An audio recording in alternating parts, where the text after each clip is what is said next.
Barang siapa yang waktunya hanya untuk beribadah kepada Allah Subhanahu wa taala, maka itulah waktu dan umurnya yang sebenarnya.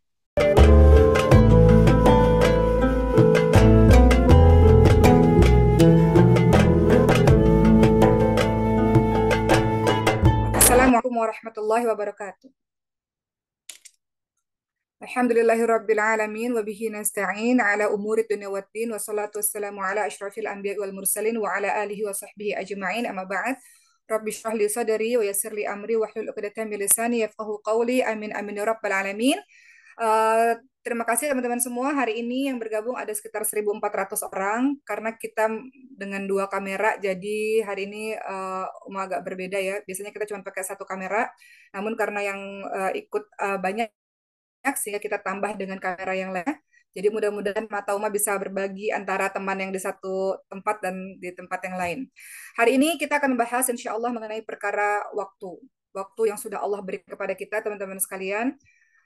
Kita langsung mulai saja. Kalau kita ingat-ingat, banyak sekali nikmat yang Allah berikan kepada kita, ya kan? Dan kita nggak mampu untuk menghitung nikmat Allah itu.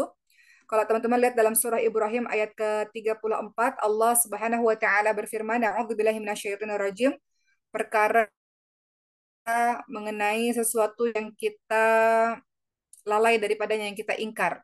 Apa kata Allah Subhanahu wa taala? "Wa in ta'uddu ni'matallahi la tuhsuha innal insana ladzalumun kafar." Allah Subhanahu wa taala ingatkan dalam surah Ibrahim ayat 34, jika kalian menghitung nikmatnya Allah, niscaya tidak akan mampu untuk menghitungnya. Sesungguhnya manusia itu sangat zalim dan sangat suka mengingkari nikmat Allah. Mari kita lihat teman-teman sekalian, hari ini kita berbicara waktu. Apa kaitannya waktu dengan nikmat dari Allah Subhanahu wa taala? Ternyata salah satu yang merupakan nikmat adalah perkara waktu yang sering kita lalaikan. Dalam surah Ibrahim ayat 34 yang mengenai Allah Subhanahu wa taala ingatkan, jika kalian menghitung-hitung nikmat dari Allah Subhanahu wa taala, niscaya kalian tidak akan pernah mampu dalam menghitungnya. Sesungguhnya manusia itu sangat zalim dan sangat suka mengingkari nikmat. Mari kita lihat teman-teman sekalian, berbagai macam nikmat yang Allah berikan dalam kehidupan kita banyak sekali. Nikmat kesehatan, nikmat waktu, waktu itu nikmat, nikmat kebersamaan dengan orang-orang yang kita cintai, nikmat dalam menuntut ilmu, itu semuanya adalah nikmat dari Allah Subhanahu wa taala. Allah berikan kesempatan teman-teman menghafalkan Quran, itu juga merupakan nikmat. Allah berikan teman-teman pekerjaan yang baik, kita bisa makan dengan enak. Teman-teman tahu sekarang kondisi kawan-kawan kita di Gaza, Palestina, apa yang terjadi di sana? Makanan susah, air susah. Dan setelah perang selesai pun nantinya itu pun akan susah, ya kan? Pada saat ini mereka dalam keadaan perang susah. Pasca perang, rumah sebagian besar sudah nggak ada, keluarga sebagian besar mungkin sudah tidak ada. Pasca perang itu sangat menyedihkan, kondisi sangat menyedihkan. Dan kita hidup di negara yang aman, di negara yang damai, yang tenang, yang kita bisa sekolah dengan baik, kita bisa beraktivitas dengan baik, itu pun nikmat, teman-teman semua. Namun Allah Subhanahu wa taala ingatkan, kalau kalian menghitung-hitung nikmat Allah, kalian berpikir, merenung dengan berbagai macam nikmat Allah, sesungguhnya kita tidak akan pernah bisa dalam menghitungnya, teman-teman semua. Dan Allah lanjutkan, sesungguhnya manusia itu zalim dan suka mengingkari nikmat. Mari kita lihat, apa yang dimaksud dengan zalim dan mengingkari nikmat, kufur nikmat. Tabiat manusia itu, teman-teman semua, dia zalim dan suka kufur nikmat. Zalim itu maknanya apa? Zalim dengan cara dia melakukan berbagai macam maksiat. Uma nasihat untuk diri Uma sendiri. Allah kasih begitu banyak kebaikan dalam kehidupan kita. Allah kasih begitu banyak kemudahan dalam kehidupan kita. Allah berikan kasih sayangnya dan Allah tolong kehidupan kita berkali-kali, teman-teman semua. Namun sebagai hamba Allah yang banyak dosanya ini, kita berbuat zalim. Zalim salah satunya adalah dengan kita melakukan berbagai macam maksiat kepada Allah Subhanahu wa taala. Kemudian yang disebut sebagai zalim berikutnya adalah kurangnya kita dalam menunaikan hak-hak kepada Tuhan kita. Hak-hak kepada Allah Subhanahu wa taala. Kurang dalam menunaikan hak Allah Subhanahu wa taala. Allah itu punya hak atas diri kita. Apa itu? Hak Allah adalah untuk diibadahi, teman-teman semua. Hak Allah untuk diibadahi. Kita diciptakan oleh Allah Subhanahu wa taala adalah wa ma khalaqatul jinna wal insa illa liya'budun, dan tidaklah aku menciptakan jin dan manusia kecuali untuk beribadah kepadaku. Kita punya kewajiban sebagai seorang hamba Allah beribadah. Dan Allah punya hak atas diri kita, yaitu untuk diibadahi. Tabiat manusia, dia zalim, dia suka melakukan berbagai macam maksiat, padahal Allah memberikan banyak nikmat dan kebaikan kepadanya. Kedua, dia kurang dalam menunaikan hak-hak Allah Subhanahu wa taala. Dan ketiga, dia kufur terhadap nikmatnya Allah. Dia ingkar, dia tidak bersyukur akan kebaikan-kebaikan yang Allah kasih. Terlalu banyak kebaikan yang Allah kasih, tapi kadang-kadang kita berkonsentrasi kepada ketidakbahagiaan yang Allah berikan kepada diri kita. Begitu banyak kasih sayang yang Allah berikan kepada kita, tapi ketika Allah uji kita sedikit saja, maka kemudian kita merasa Allah nggak sayang pada kita, diri kita. Kita merasa Allah tidak berbuat baik kepada diri kita. Kita berkonsentrasi kepada kesedihan kita, padahal nikmat kasih sayang kebaikan yang Allah berikan lebih banyak dibandingkan dengan ujian kesedihan pada diri kita. Itulah kenapa dalam surah Ibrahim ayat 34 Allah ingatkan manusia itu sangat zalim dan sangat suka mengingkari nikmat. Kalau kita adil, hitung betul-betul, lebih banyak sedih atau lebih banyak kebahagiaan sih yang Allah berikan kepada kita, teman-teman semua. Kalau engkau merasa hidupmu lebih banyak sedihnya, mungkin kau tidak memahami bahwa di balik kesedihan itu Allah sedang mengajarkan kamu untuk bersiap-siap menjadi orang yang kuat, yang tangguh, yang sabar, yang tahan banting misalnya. Tanpa adanya ujian kesedihan itu nggak mungkin kau menjadi dirimu yang sekarang. Jadi jangan pernah suudzon kepada takdir yang sudah Allah berikan kepada kita. Justru orang-orang beriman itu dalam setiap keadaan dia bersyukur. Ketika diberikan kebahagiaan, alhamdulillah. Ketika diberikan kesedihan, alhamdulillah ala kulli hal. Segala puji bagi Allah untuk semua keadaan. Tetap bersyukur akan apapun yang terjadi dalam kehidupannya karena semua takdir Allah baik. Tidak ada takdir Allah yang buruk. Kenapa kita menganggap takdir Allah buruk? Karena kita berpikirnya buruk. Semua takdir Allah baik. Apa yang tidak kita ketahui ternyata baik menurut Allah Subhanahu wa taala karena Allah mengetahui perkara-perkara yang gaib. Kita pernah membahas hal ini. Dalam surah Al-Baqarah 216 dikatakan wa asa an takrahu syai'an wa huwa khairul lakum wa asa an tuhibbu syai'an wa huwa syarrul lakum wallahu ya'lamu wa antum la ta'lamun. Boleh jadi apa yang kamu tidak suka justru itu yang baik untuk kamu. Boleh jadi apa yang kamu suka itu tidak baik bagi kamu. Allah mengetahui, manusia tidak mengetahui. Baik, setelah kita membahas surah Ibrahim ayat 34 tadi, yang mana Allah Subhanahu wa taala mengingatkan kita nikmat Allah sangat banyak, engkau tidak akan mampu menghitung nikmat, dan tabiat dari manusia adalah suka zalim dan suka mengingkari nikmatnya Allah. Maka sekarang kita lihat nikmat-nikmat yang sering kita lupakan yang Allah berikan kepada kita. Apa kata Rasulullah Shallallahu alaihi wasallam dalam hadis riwayat muttafaqun alaih? Nikmat Allah yang sering kita lupakan adalah kata Rasulullah apa? Ada dua nikmat yang sangat sering dilupakan oleh para manusia-manusia lainnya. Yang pertama adalah nikmat sehat. Nikmat sehat itu sangat suka dilupakan oleh kita semua, ya. Jadi banyak dari kita yang sering melupakan nikmat sehat, teman-teman semua. Kemudian apalagi yang sering kita lupakan juga adalah nikmat waktu luang. Itu dua nikmat yang dikatakan yang sering banyak manusia lupa ketika Allah Subhanahu wa taala memberikan dia nikmat sehat dan nikmat waktu luang. Oleh karena itu, teman-teman semua, seharusnya kalau kita sadar, sehat itu Masya Allah, dengan sehat engkau bisa melakukan apapun. Ketika engkau sakit, maka engkau akan merasa betapa nikmatnya mendapatkan kesehatan. Waktu luang, itu juga kenikmatan yang kadang kita lupa dan kadang-kadang kita lalai. Ketika diberikan waktu luang, maka kita lalai dengan menggunakannya dengan perkara-perkara yang nggak ada manfaatnya untuk kita. Coba kita lihat ya, kenapa dua hal ini dikatakan sebagai nikmat yang sering dilupakan, nikmat sehat dan nikmat waktu luang. Kalau kita lihat teman-teman semua, terkadang manusia ini dalam kondisi sehat, ya kan? Namun dia nggak punya waktu luang. Teman-teman sekarang mungkin diberikan kesehatan, tapi teman-teman nggak diberikan waktu luang karena sibuk dengan berbagai macam aktivitas. Namun di satu sisi ada orang yang punya waktu luang, namun dia sakit misalnya, ya kan?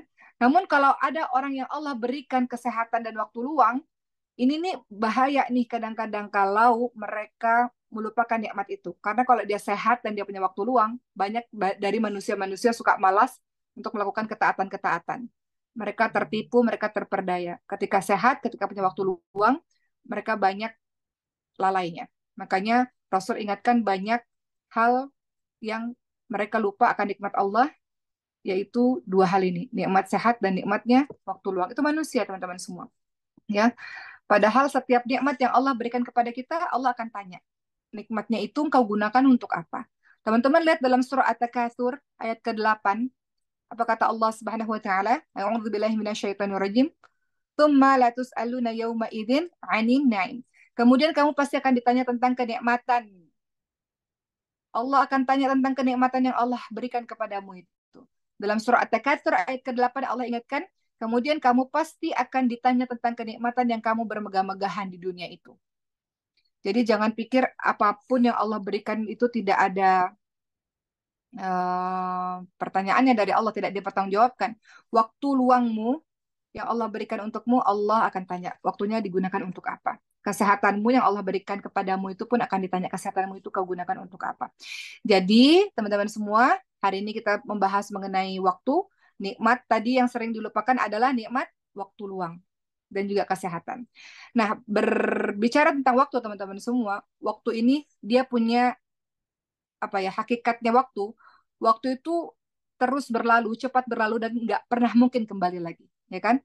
Waktu itu hakikatnya adalah dia terus berlalu dan tidak pernah mungkin kembali lagi. Jadi makanya banyak orang-orang yang setelah berlalunya waktu dia menyesal, dia mengatakan kenapa dulu waktu muda aku nggak begini, kenapa dulu nggak aku mulai sejak usia-usia muda, kenapa dulu aku nggak begini begitu. Biasanya akan ada penyesalan-penyesalan di usia-usia tertentu. Kenapa? Karena waktu itu hakikatnya dia berlalu dengan cepat, sangat cepat. Waktu itu sangat cepat. Teman-teman nggak nyadar tiba-tiba, loh kok udah malam lagi, loh kok udah hari Jumat lagi, loh kok udah weekend lagi, sangat cepat. Kalau teman-teman mikir, loh kok sekarang udah mau akhir tahun, selama setahun kemarin saya ngapain ya? Selama setahun kemarin pencapaian saya apa aja ya, progres saya apa aja ya, sekarang udah mau masuk lagi tahun 2024. Waktu itu sangat cepat berlalu dan dia nggak berulang kembali, teman-teman semua. Jadi banyak orang-orang yang tidak memanfaatkan waktunya dengan maksimal, maka dia mendapatkan penyesalan yang sangat luar biasa. Jadi, waktu juga dikatakan seperti pedang. Waktu itu digambarkan seperti pedang. Saking kita diminta untuk sungguh-sungguh memanfaatkan waktu. Dikatakan apa? Waktu itu laksana pedang. Jika engkau tidak menggunakannya, dia yang akan menebasmu. Jika engkau tidak menggunakan pedang itu, ketika engkau tidak menggunakan waktu itu yang akan memotongmu, yang akan menebasmu, yang akan membinasakan dirimu. Dan jika dirimu tidak disibukkan dengan kebaikan, pasti engkau akan disibukkan dengan keburukan-keburukan. Jika engkau diberikan waktu oleh Allah Subhanahu wa taala, nggak semua orang Allah kasih waktu dan nggak semua orang Allah kasih sehat, teman-teman semua. Tapi ketika engkau diberikan waktu oleh Allah Subhanahu wa taala, waktu laksana pedang, kalau engkau tidak menggunakan waktu itu, waktu yang akan menebasmu. Pedang itu yang akan menebasmu, yang akan memotong dirimu. Dan engkau tidak akan pernah disibukkan. Jika dirimu tidak disibukkan dengan kebaikan, engkau pasti akan disibukkan dengan keburukan. Makanya kita punya kewajiban untuk mengisi waktu kita, apalagi ya, setelah ini apalagi ya, setelah ini apalagi ya, setelah selesai satu urusan, ngerjain apalagi ya, gitu teman-teman semua. Jadi semua waktunya produktif. Sebelum Uma bahas berikutnya, Uma teringat akan kisah seorang teman diceritakan oleh Syekhah, gurunya Uma. Beliau mengatakan, tidak ada kata sibuk sebetulnya. Yang ada hanya orang-orang yang nggak bisa bagi waktu. Saya punya seorang murid, kata beliau, seorang dokter yang sangat luar biasa dan sangat sibuk, pasiennya sangat banyak. Beliau betul-betul membagi waktunya, ada waktu untuk dirinya sendiri, ada waktu untuk bekerja, ada waktu untuk ngurusin anak-anak, ada waktu untuk pasiennya, ada waktu untuk dia ngafalin Quran dan merujuk Al-Quran katanya. Jadi orang ini meluangkan waktu tertentu memang untuk setiap hari Jumat, di hari libur, di negara Arab, libur hari Jumat, untuk memang nggak boleh diganggu dari pagi sampai zuhur, untuk beliau memanfaatkan waktu untuk menghafalkan Quran. Jadi setiap waktunya produktif. Ada waktu untuk beristirahat, ada waktu untuk bersenang-senang, ada, tapi semua dibagi dan di-manage dengan baik. Sehingga semuanya terlaksana dengan baik, selesai dengan baik.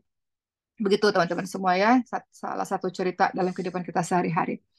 Jadi, kalau kita tidak disibukkan dengan perkara-perkara kebaikan, pasti kita akan terjatuh pada perkara yang sia-sia. Ya, itu perkataan Imam Syafi'i. Kata Imam Syafi'i, jika dirimu tidak disibukkan dengan hal-hal yang baik, maka kamu akan disibukkan dengan hal-hal yang batil, hal-hal yang sia-sia. Coba kita lihat perkataan Ibnu Mas'ud mengenai waktu, teman-teman semua. Apa kata Ibnu Mas'ud radhiyallahu anhu, salah seorang sahabat Nabi yang juga seorang penghafal Quran yang dimuliakan oleh Nabi. Ibnu Mas'ud ini adalah seorang sahabat yang punya fisik yang tidak sama seperti yang lainnya, kakinya kecil, sering ditertawakan oleh teman-temannya. Namun karena beliau penghafal Quran, beliau mencintai Quran, beliau dimuliakan oleh Rasulullah SAW, beliau menegur orang-orang yang meledek dan menertawakan Ibnu Mas'ud. Rasul katakan kakinya Ibnu Mas'ud itu lebih berat daripada gunung Uhud ini gitu.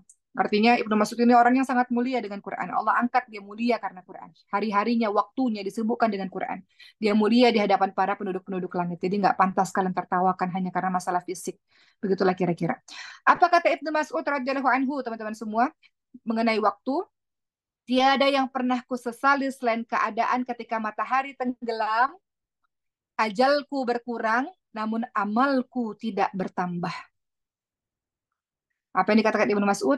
Aku sangat menyesal kalau setiap kali matahari sudah mulai terbenam, aku tahu umurku semakin berkurang, namun amalku tidak bertambah-tambah, kata beliau. Kita sejatinya saat ini, teman-teman semua, kita ini sejatinya sedang berkurang umur. Setiap detik, setiap waktu, setiap jam, kita sedang berkurang umur. Artinya sudah dekat, semakin dekat pertemuan kepada Allah Subhanahu wa taala. Makanya kata Ibnu Mas'ud, aku sangat menyesal kalau dalam aku menjalani hari-hari, matahari terus-menerus tenggelam, setelah itu umurku terus-menerus berkurang, amalku nggak bertambah-tambah. Artinya Ibnu Mas'ud mengajarkan pada kita bahwa hari ini harus lebih baik daripada hari kemarin. Nggak boleh sama, apalagi lebih buruk. Nggak boleh sama. Hari ini harus terus lebih baik daripada hari kemarin. Kalau hari ini ibadahnya sholat 5 waktu misalnya, berarti besok harus sholat 5 waktu tepat waktu. Harus ada sesuatu yang lebih baik daripada sebelumnya. Kalau sudah sholat tepat waktu 5 waktu, hari berikutnya adalah oke, saya mau lebih baik, yaitu misalnya dengan qobliyah ba'diyah. Setelah qobliyah ba'diyah udah kelar, oke, saya mau lebih baik dengan tambahin sholat-sholat sunnah. Jadi harus ada kebaikan-kebaikan yang lebih baik daripada hari-hari kemarin. Kita sering mendengar pepatah, kalau hari ini sama seperti hari kemarin adalah kita termasuk orang yang merugi. Kalau hari ini lebih buruk daripada hari kemarin, kita termasuk orang terlaknat. Kalau hari ini lebih baik daripada hari kemarin, kita termasuk orang-orang yang beruntung. Jadi orang-orang yang beruntung adalah orang-orang yang setiap harinya berhijrah, setiap harinya menuju kepada kebaikan, setiap harinya sesuatu ada amalan-amalan yang lebih baik daripada sebelumnya. Itu kata Ibnu Mas'udnya, beliau sangat menyesal ketika umurnya semakin berkurang, justru amalnya tidak bertambah. Apa kata Hasan Al-Basri, teman-teman semua? Kata Hasan Al-Basri, di antara tanda Allah berpaling dari seorang hamba adalah Allah menjadikannya sibuk dalam hal yang sia-sia sebagai tanda Allah menelentarakannya. Sebagai tanda bahwa Allah berpaling dari seorang hamba, tandanya apa? Allah jadikan dia sibuk dalam perkara yang sia-sia. Allah jadikan dia sibuk dalam perkara yang sia-sia sebagai tanda Allah menelentarakannya. Tadi kita sudah mendengar perkataannya Ibnu Mas'ud mengenai waktu, kita sudah mendengar perkataannya dari Hasan Al-Basri mengenai waktu, ya, bahwa Hasan Al-Basri ingatkan hati-hati nih untuk teman-teman semua. Ketika engkau sibuk dengan perkara yang sia-sia, itu adalah tanda Allah menelantarkan dirimu. Oke. Baik. Oke. Baik. Berikutnya teman-teman semua kita lihat Hasan Al-Basri juga kembali mengingatkan kepada kita semua perkara waktu. Ya, apa kata Hasan Al-Basri? Wahai manusia, sesungguhnya kalian adalah kumpulan hari. Tatkala satu hari itu hilang, maka akan hilang pula sebagian daripada dirimu. Masya Allah ya, banyak ulama-ulama kita membicarakan mengenai waktu ini. Sesungguhnya engkau adalah kumpulan hari. Jika satu hari berlalu, maka sebagian dirimu juga akan hilang. Bahkan hampir-hampir sebagian harimu berlalu, lalu hilanglah seluruh dirimu, engkau akan mati, sedangkan engkau mengetahuinya. Maka ketika engkau masih diberikan waktu, beramallah. Lakukanlah kebaikan demi kebaikan. Gelisahlah ketika dirimu dalam menjalani hari-hari, kok nggak ada kebaikan yang kuberikan pada orang lain ya. Kok nggak ada progres dalam diriku ya, untuk menuju ke arah yang lebih baik. Itu harusnya gelisah, teman-teman semua. Uma punya seorang teman yang dia punya kebiasaan yang hidupnya selalu berkontribusi, selalu bermanfaat untuk orang lain. Ketika dalam satu hari dia tidak melakukan apapun untuk menolong orang lain, dia ngerasa hidupnya nggak berarti, teman-teman semua. Dia ngerasa hidup saya nggak berarti ketika saya nggak bisa bermanfaat untuk orang lain. Karena setiap harinya dia berpikir, saya bisa melakukan apa ya untuk membantu orang lain, untuk melakukan amal soleh kepada orang lain. Jadi amal soleh bukan hanya untuk dirinya sendiri, dia sudah sampai pada derajat, kepada level yang saya harus bantu apa ya untuk orang lain. Kontribusi saya untuk orang lain apa ya.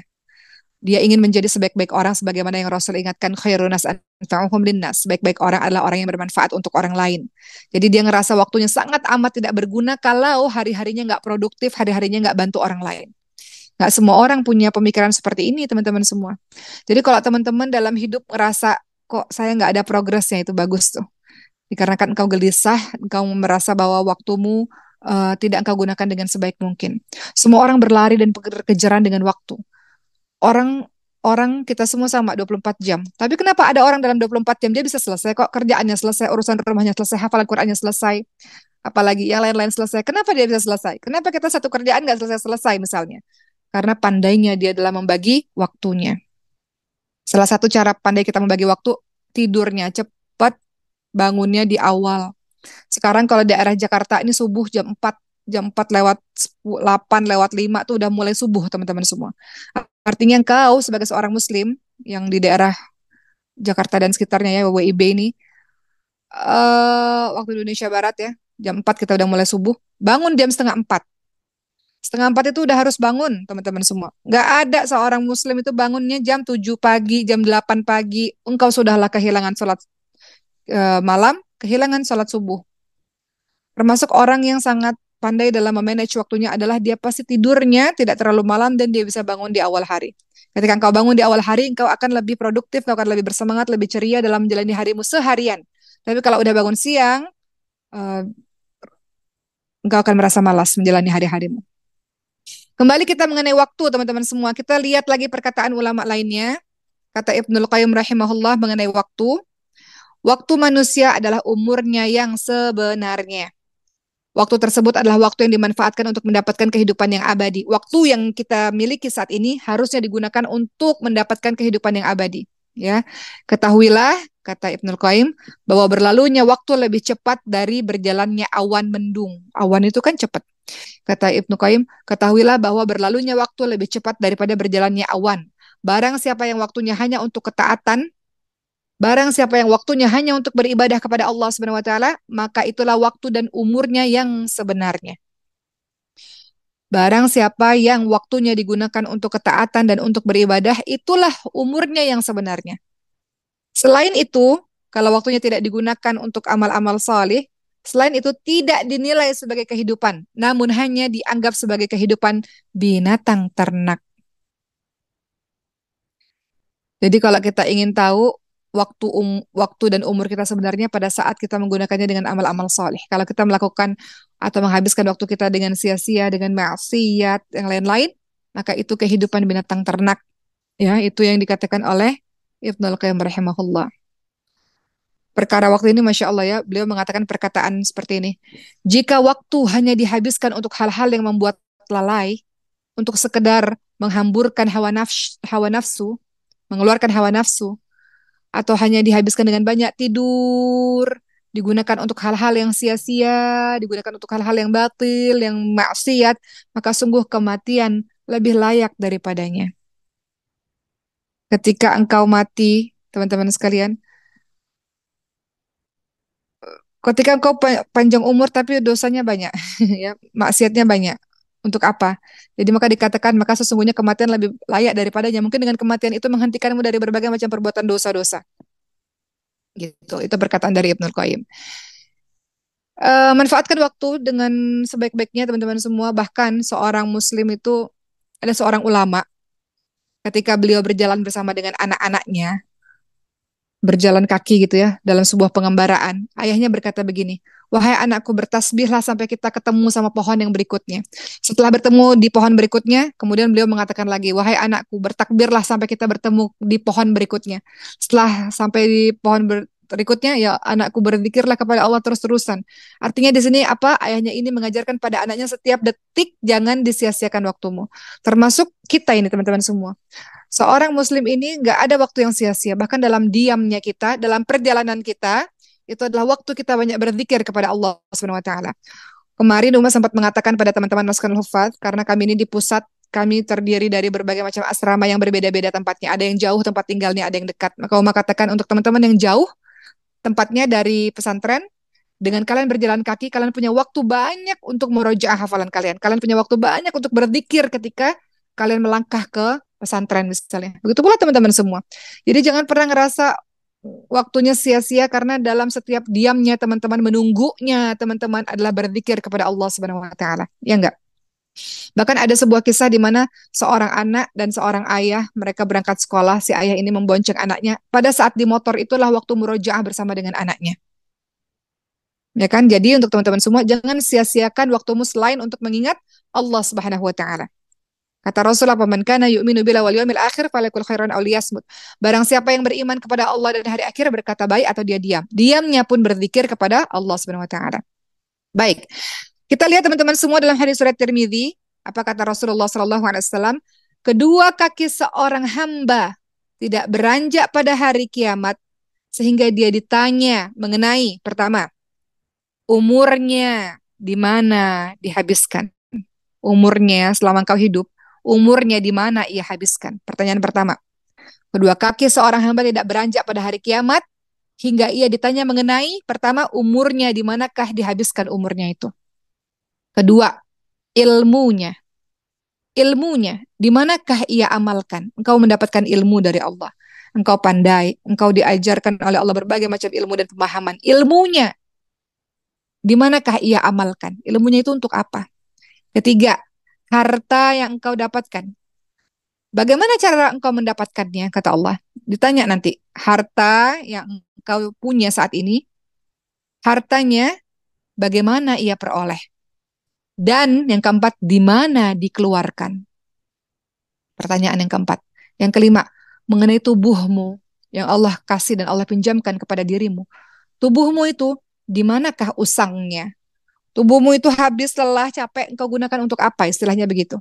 Jadi ada 5 pertanyaan teman-teman semua dalam hadis riwayat Tirmidzi. Ketika kita nanti di hari akhir, umurnya digunakan untuk apa? Ilmunya di manakah diamalkan?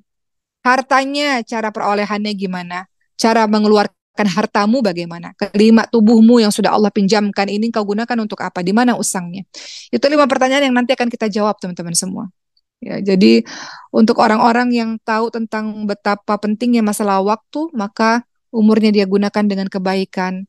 Kemudian ilmunya, hartanya dia cari dengan cara yang baik, dikeluarkan dengan cara yang baik. Tubuhnya nggak usang begitu saja, nggak rusak, nggak mati begitu saja. Setiap anggota tubuhnya melakukan berbagai macam kebaikan-kebaikan. Ya, jadi teman-teman semua, berikutnya kita lihat mengenai waktu dalam kehidupan kita. Waktu terus berjalan dan tidak bisa kembali lagi, waktu laksana pedang. Tadi kita sudah membahas hal itu. Teman-teman lihat dalam surah Ad-Dzariyat ayat 56, waktu pun sejatinya adalah untuk beribadah kepada Allah Subhanahu wa taala. Dalam surah Ad-Dzariyat 56, seperti yang teman-teman hafal, Allah Subhanahu wa taala ingatkan, a'udzubillahi minasyaitonir rajim, wa ma khalaqatul jinna wal insa illa liya'budun. Dan aku tidak menciptakan jin dan manusia melainkan untuk beribadah kepadaku. Jadi waktu bagi seluruh mukmin, seluruh muslim adalah setiap waktunya adalah untuk beribadah kepada Allah Subhanahu wa taala. Segala hal yang membuat Allah ridha. Makanya sebelum dia melakukan sesuatu, sebelum dia mengatakan sesuatu, dia akan berpikir, apakah Allah ridha? Apakah ini bagian dari ibadah kepada Allah? Apakah yang saya bicara ini bagian dari ibadah kepada Allah? Apakah yang saya katakan, yang saya tulis di sosial media ini bagian dari hal yang membuat Allah ridha? Itu bagian dari ibadah kepada Allah. Waktunya semuanya berisi ibadah kepada Allah Subhanahu wa taala. Bahkan teman-teman tidur itu ibadah kalau teman-teman niatkan untuk ibadah. Teman-teman mandi itu pun bagian dari ibadah ketika teman-teman meniatkan saya mandi untuk membersihkan diri, mensucikan diri supaya segar dan bisa beraktivitas baik lainnya, itu pun ibadah. Ya, jadi semua hal yang kita lakukan ketika sebelum melakukan kita berpikir terlebih dahulu bagian dari ibadah nggak ya, buat Allah murka nggak ya? Kalau sekiranya bagian dari ibadah, kalau sekiranya membuat Allah ridha, lanjutkan teman-teman semua, jalankan. Jadi waktumu itu setiap detiknya berisi beribadah kepada Allah Subhanahu wa taala. Teman-teman lihat dalam surah Al-Mu'minun ayat ke-115.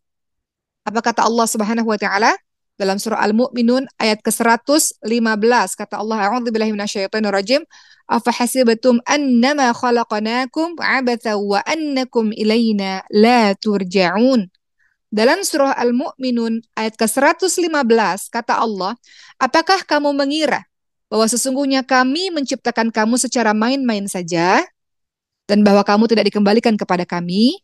Jadi Allah Subhanahu wa taala ingatkan, engkau bukan diciptakan begitu saja untuk main-main, untuk lalai, untuk membuang-buang waktu. Enggak.